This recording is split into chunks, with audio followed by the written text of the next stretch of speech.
Chag Sukkot Sameach à toutes et à tous. Avec la fête de Sukkot et sa conclusion la semaine prochaine avec Simrat Torah,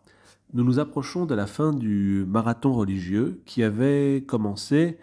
il y a 2 semaines maintenant avec l'entrée dans Rosh Hashanah, la tête de l'année, le nouvel an juif,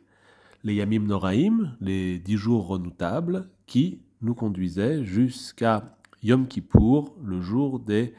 expiations. On a coutume de dire que ces fêtes du mois de Tishri peuvent être comparées à différentes parties du corps humain. Rosh Hashanah, bien sûr, c'est la tête. Rosh Hashanah, la tête de l'année, ce qui commence, ce qui est en tête, c'est cette partie de notre corps où l'on trouve notre cerveau et qui se trouve tout en haut de nous. Donc Rosh Hashanah, c'est la tête. Yom Kippour, on dira que c'est notre cœur, avec tout ce qu'il peut contenir et qui nous est utile pour avancer dans les jours redoutables, les jours de repentir, et être capable, avec Yom Kippour, de mener une véritable introspection au cours de laquelle il nous est possible d'aller jusque dans les tréfonds de notre cœur, les tréfonds de notre âme, savoir ce qu'il recèle et être capable de nous améliorer. Avec Sukkot et Simrat Torah, on dira que la chose est différente, dans la mesure où il ne s'agit pas d'organes de notre corps qui vont être le siège de nos émotions ou de notre intelligence, mais on parle ici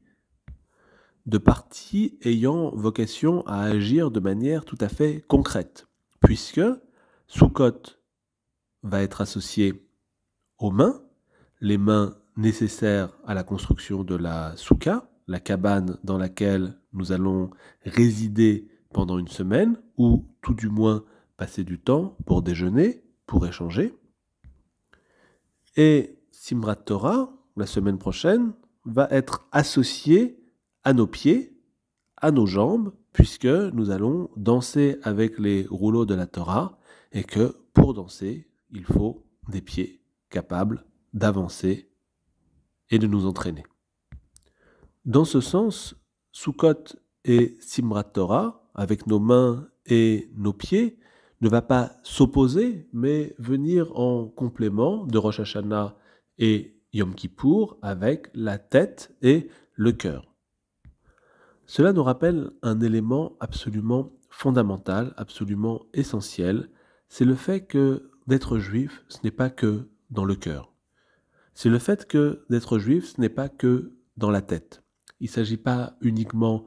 d'avoir des émotions juives, il ne s'agit pas uniquement de penser en juif, mais aussi et avant tout, au quotidien, de pouvoir agir en juif, de pouvoir se comporter en juif, en se disant que ce qui compte avant tout et ce qui reste à la fin, quand il s'agit de faire un bilan, ce sont les actes. C'est le fait de se dire que mon bien-être moral et intellectuel va passer par le bien-être matériel de mon prochain, de celui qui se trouve à mes côtés. Résider sous la soukha et danser avec les rouleaux de la Torah à Simrat Torah, c'est matérialiser notre attachement à la tradition juive. C'est se dire, comme nous l'enseignait Isaac Abouab, qu'en résidant sous la soukha, on ne place pas notre confiance dans les murs de notre maison et dans l'illusion que notre compte en banque pourrait être une protection contre les maux de la vie et les peines de l'existence.